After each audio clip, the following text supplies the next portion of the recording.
Last month, I shared our curriculum picks for the coming school year. And in our family subjects video, I mentioned what we're going to be using for science, which is a little less known of a curriculum, something I don't see used as often. And some of you were interested in seeing a little bit more about and inside our curriculum. And so that's what this video is going to be.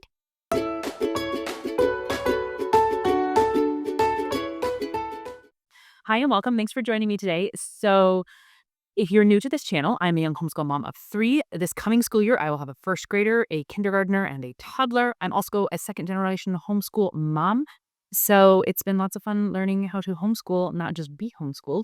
And this channel is really just my outlet for everything homeschool, sharing all the research and resources that I love to look at and research with you guys. So bear with me today. I do have a little bit of a cough still. And so if I talk a lot, I tend to get that. I may cut the video here and there versus coughing repetitively at you guys, but I have a hot cup of tea here to help me out with that. So hopefully we won't have too much trouble. But like I said, this is going to be talking about our science and just a little bit more into the curriculum itself. So what I've chosen for our science this year, and I'm really hoping it works. I really hope it's a good fit for our family because I think it has a lot of potential, is scientific connections through inquiry. And hopefully the glare on this isn't too bad. I apologize if it's getting a ton of glare from my window. It's like either good lighting for the video and a little glare on this, or bad lighting where it's blurry and it doesn't look very good. So we opted for a little blur, but hopefully you can see this mostly. So scientific connection through inquiry level 0. This level is aimed at ages K or levels K through 2. Which is one of the things I kind of like about the science, is it's aimed at being a little bit more family style. Each level is geared towards generally a 3-year range. So like I said, K through 2, you could stretch it more if you wanted to, but that's kind of what they target it for. And this curriculum is based off of BSFU. If you've heard of that, building BFSU, if you've heard of that. So Building Foundations Through Scientific Understanding by Bernard Nebel, I believe. And basically what this is a edited version of that. And he has approved of this. I believe he even previews it before it's published. So this is not like used off of that without his permission. It's something that they've made to kind of make it a little more streamlined and a more open and go, just change the formatting, I guess, of that curriculum. So a few things about it. This is a secular curriculum. Now, we are not a secular family. We are a Christian family. And so using a secular science seems kind of a little bit odd to some people. I'm okay with it because I'm teaching it to my children. This is not a science that I'm handing them to read. That's not the way this is formatted. It's not even meant to be. I don't even know if you could do that, honestly. So because I'm teaching it, I'm okay using a secular science. And then if there's something that conflicts with our worldview and the way we approach things, I can edit it. I have reread or pre-read all of it, and I will be pre-reading lessons as we go and marking down notes to pull in connections to God and our faith and creation and all of that. And I have a page just for that to make notes as we go so that I can pull that in and to mark things that I might want to skip for the time being because they conflict with our worldview, and I'm just not ready to have those conversations yet. I will have those conversations with my kid, but not in kindergarten and first grade. So, putting that out there, this is secular. I'm okay with that because I'm going to be teaching it and I can teach it in a way that fits our worldview. It is only available as a PDF, and I believe per level, which comes with the teachers and the student notebook, it's around the $40 price point for the PDF, and then you would have to have it printed or print it yourself depending on your printer. I have a pretty economical printer. In fact, when you look through this, some of the images, there's some ink issues, and this was not my current printer. So if you heard me talk about the printer I like, this was a printer I had before it that I don't like as much. So you can't blame the problems that you see in here on my current printer because I do like my current printer. Okay, so let me think. The other thing to note about this is it is a inquiry-based science. What do I mean by that? So this is not read information to your child, have them take a test or a quiz. Boring. Which is really what I was trying to steer away from in choosing science. When I was homeschooled, I used Abeka Science. And I do not have anything against Abeka, but their science, at least when I was being homeschooled, was boring to me. I did not enjoy science. It was something I did because I had to do it. Check the box, forget it. It was a lot of information, a lot of facts in a very dry textbook manner. And I feel like science is such an enjoyable subject. Like, science is cool. There's so many cool things to learn. if you teach it right. And I wish, and now again, this is nothing against my mom. She had a lot of kids and she was in the very beginning of the homeschool movement. So there was not the same amount of resources out there and she was doing it. But when I was looking at this, I was like, oh man, I think I would have enjoyed science if I'd been taught it this way. And so that's kind of what steered me to this. So inquiry based. Instead of being a lesson that you read and then like some questions that you answer, this is some information that you give your kids. And then you do a demonstration or an experiment or something of that nature, some sort of activity surrounding that. And from what I can tell in here, because I have read these activities are not involved or complicated or use a lot of stuff because I'm not a big experiment person. So if you're not, don't like freak out. It's not like a lot. But you do that and then you guide a conversation surrounding kind of the information you've given them and the activity that they're doing. You have questions and points that you're discussing with your child to help them come to the conclusion or the scientific understanding that you're trying to get them to the point, to the understanding that you're trying to give them, you guide them in conversation to that point. So through inquiry, being through questions, um, through discussion, through activity, all trying to bring them to a point of understanding naturally that comes with them. So I have seen a lot of people when you go on like forums or the Facebook group, um, some people love it and say works really, really well. And some people say it was really hard for them to implement. And so I'm really curious to see how it's going to go for this year. We're going to try it. I'm hopeful. But if it doesn't work, it doesn't work and we'll move on to something else. But I really like how it looks and I think I can make it work. In fact, I saw a comment on there that was really helpful for me because one mom said that the way she streamlined to make it easier to manage as a teacher was she highlighted the lessons before doing them with her students. She would highlight one color for everything she wanted to read verbatim out of the lesson, one color for any activities, experiments, videos, because there's some QR codes for videos that they wanted to watch, so anything you did, and then one color for things that she wanted to discuss, but in her own words, and she said that really helped her be able to look at the lesson and kind of just keep going. Okay, so I feel like that's probably enough just information for you. I am going to flip the camera on and show you inside, let you kind of see the layout, walk you through kind of just how it's laid out and how it looks. If you like this idea, but you want to be able to like make your own plans and make your own worksheets, do it all yourself. If you're like, I want to do my own science, I would encourage you to look at BFSU. If you like this, but you want it to be less laid out for you and you want to do it kind of your own way, because that's basically what this is. This is a more structured, formatted version of his, excuse me, of his building foundations of scientific understanding. I've looked at both, and a lot of it is word for word verbatim in here, but just formatted and structured more easily for somebody like me who likes things a little more formatted and structured. So let me turn the camera around. Let me let you see inside. I do have in my teacher's book a few extra pages that I printed off for myself that are not part of this curriculum. So I will show you which ones those are. And I'm not really going to show you those because they're just my own pages of notes and stuff for this. But I'm going to let you see the actual curriculum.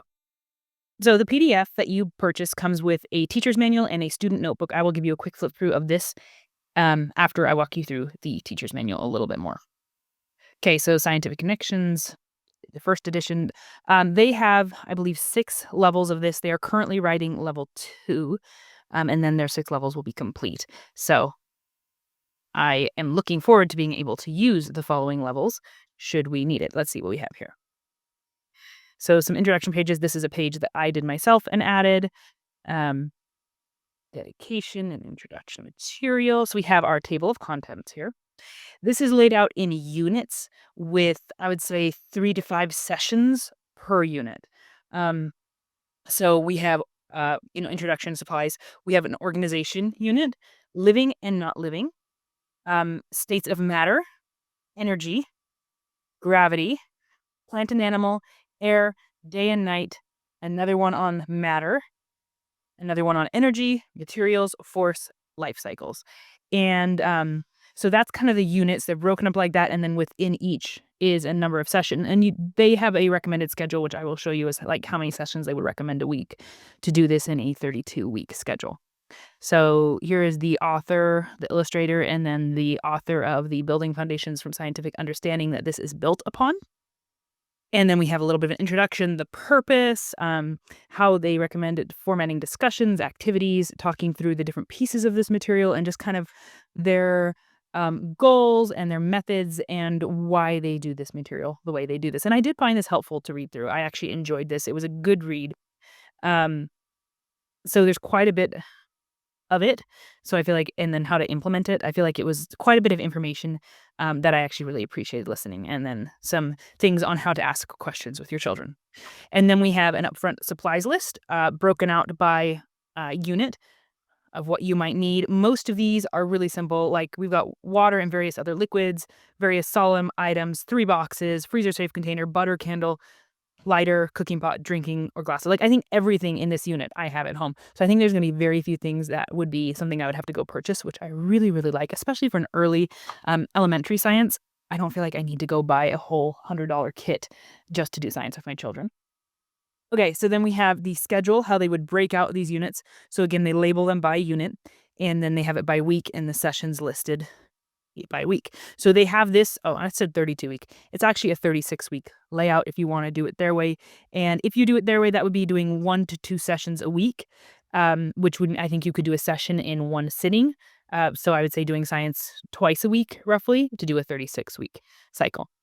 Okay, and then again, this is one of my pages, so I'm gonna try to do this so you can kind of get a side of both pages. This is just one that I created for myself. So they have what they call a baloney detection kit, which basically is how to know when something isn't scientifically accurate. Like how you don't prove your point this way. This is an unscientific way. And I love this kit, by the way. This is something that I think you could spend a lot of time on and really reinforce. And I think they do this with every single level, just adding more points. So their points, just kind of get a feel for what it is saying something forcefully does not make it true. Every effect has a rational cause. One event following after another does not mean that one caused the other. Inability to think of an alternative does not make the theory correct, nor does proving one idea wrong make the other idea right.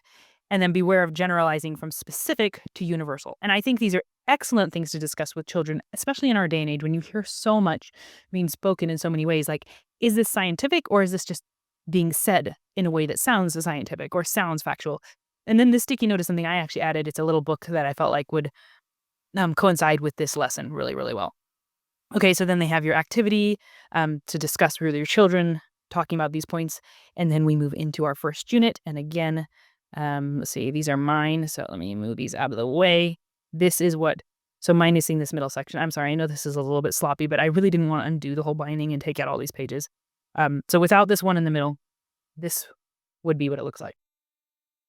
So with that, this first page, you got your category, and then you got your big picture. So it shows you the different sessions, what they are about. It shows you the materials you're going to need for these sessions. And so I like that they lay out the materials not only in the front of the book, but also per unit. If you don't want to look at the beginning, you could just look, as you're prepping the unit. And then some optional materials. And then down here, they have some extension books, which I really like, that you could round out and order from your library that go along with the unit.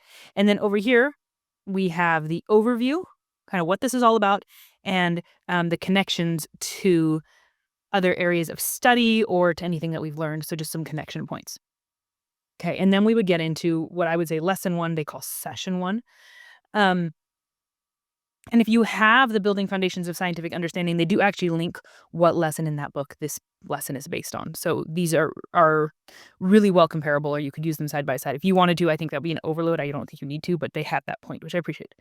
Okay, so a lesson is laid out very much similar in all of them. So they have these science notes, and they actually have the key. So I can show you this. I should have probably pointed this out when we went through this.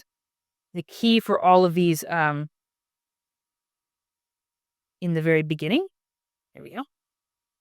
So the lightning bolt is an activity. We've got videos, science notes, historical note, discussions, if there's a student page or an activity note, and extension books. So you can see here we have activity markings and discussion markings, and then your little science note. And I kind of appreciate the science note. They're just some greater information. Depending on the age of your kid, they may or may not be worth bringing in.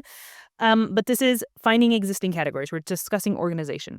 So we talk about categories. We discuss about organizing, how things are laid out by categories. And we give the kids an activity of discussing, like walk into their bedroom and ask them to share how it's organized. And then we talk about like books. How would you organize books on our bookshelf? How do we organize them in the grocery store? So having kids discuss and realize and understand organization from everyday practical things in their house. And then we'd have a Q&A discussion where your students would reflect on the category of things at the library and how they're organized, coaching them into citing, the different ways they're organized, or visualizing a grocery store and how is it organized. Um, and then we go into another activity. If possible, visit a library, store, museum, or other place and observe the organization patterns. Again, that's an optional. And then more just discussion. As your child masters the concept of categories and organization, use questions to help them ponder how useful it is, what its purpose is, why we might do it, and kind of go a little deeper.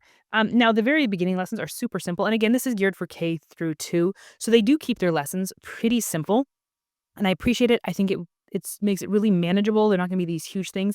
So then we go into categorizing, which is building on the organization conversation that we would have had last time. Here's our activity. We give them an activity of organizing different things into categories. Give them a whole bunch of random stuff, let them organize it, talk about why we could organize it different ways. If there's an oddball that we don't really know, discuss why it might fit in different categories and for different reasons. Um, and then discuss that there isn't a right way to organize sometimes. Sometimes it just depends on why you're organizing. If you're looking for color, then we categorize it this way. If you're looking for shape or weight, there's like different ways to categorize for different reasons. So that's kind of a discussion on that. And then cutting colored paper into bits and pieces and have them organize depending on different categories. So super simple layout. All the lessons are kind of set up in a similar way here. You see we have a student page that would correlate. Um, and then we would go in kind of the next you would have your wrap up page, which then discusses at the end of this unit, these are the things that we've discussed and your student should understand, or some topics for further investigation if you want to. And then we would go into the next unit. Now, you'll notice these colors and different lessons are coded with different colors. We have green, we have blue, yellow, and those are because they're different topics, but different areas of science. And one of the big philosophies that the creator of this curriculum uses is that we shouldn't be teaching science in individual chunks early on. Like we shouldn't be teaching astronomy separate from physical science, separate from biology, separate from chemistry. Like all of the sciences work together in real life, and therefore we should be teaching them intermingled in the way that they work together so that your children have a whole understanding of science, not of bits and pieces in different places, not understanding how everything kind of goes together. But in real life, science works together. They're not as easily divided as we want to make them. They all help each other out. So I really appreciate that. I actually really like that, like not separating sciences out to be their own thing. But here's another lesson in the middle I can walk you through. And I would encourage you, they do have a sample online that you can download. I would encourage you to look at that if you're interested and get a closer look. But we have our science notes. We pose the question, is gas or air real, like a solid or a liquid, or is it really nothing at all? Right? That's a great question for kids. We have air. Is it something or is it nothing, right? Allow them to express their opinions and then ask how they could prove their opinion, right? Can they do a test that would provide evidence showing air is real versus nothing at all? So again, we're building on questions. We're letting them give their opinions. We're causing them to think. Allow them to suggest whatever they do. But in the absence of workable solutions, guide their recall and reasoning back to the concepts taught earlier here of attributes of matter. It occupies space and has weight. So could we show that air occupies space and has weight? If so, then it must be matter or real stuff. Okay, so air occupies space.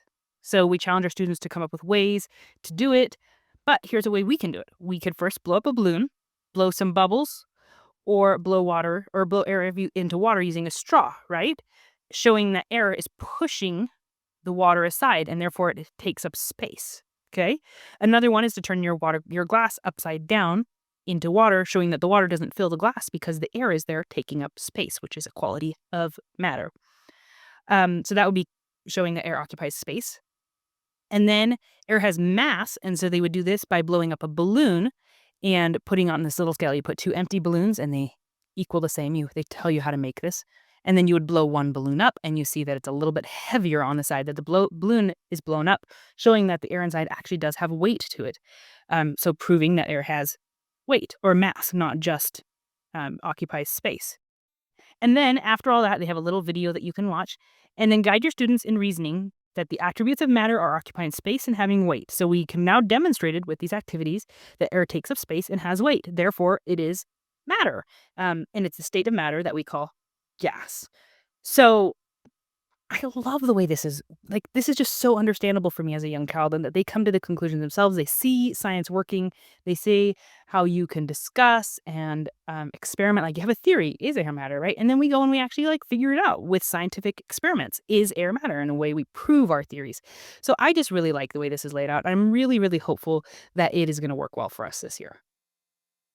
Okay, and then to give you a glimpse inside the student edition notebook, they do not have an activity for every day. So this is not just busy work. They really did try to create things that actually would be useful.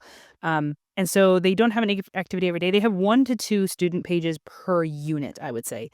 Um, so this one is cutting out all these pieces and using them as a puzzle to create an image. Discussing about cat organization and how things go in certain orders, organizing according to time. So you have this activity where the children have to cut these out and put them in order of time. Living or biological, nature, earth. So these things are discussing whether these are man-made or biological and living. And they have to categorize those. Create a new technology. So this is talking about biomimicry, or modify an existing one. So you draw your own invention and you talk a little bit about it. Just various. It's pretty simple and straightforward. Um, Talking about different energy inputs. Um, it's not real complicated, and like I said, I don't feel like it's a ton of busy work. I don't feel like they had to, like, create something for everything your child does, only when they felt like it would actually be useful and helpful within the lesson, and I, actually appreciate that. So just kind of a glimpse inside how this would be laid out. All right, guys. So that is Scientific Connections Through Inquiry Level 0. If you had any questions for me, if I didn't cover something or something wasn't clear enough or you want just some more information, please comment below and let me know. I am more than happy to answer anything that I can answer. I will definitely be giving updates throughout this year as to how this is going. I do quarterly updates on my channel on how our homeschool is going. And so keep an eye out for those because I will be telling you if it's working, if it's not working, if we've changed something, if we edited the way we're teaching it. I'll be sharing all that. And down the road, I may do a follow-up review. I know this is more of a flip through and kind of just an introduction to this. But I may be doing more of a review if we really like it or if we really don't like it, sharing with you kind of our experience. So you can keep your eyes open for that. Um, but again, any questions or comments you have, I love hearing from you guys. And thanks so much for joining me today.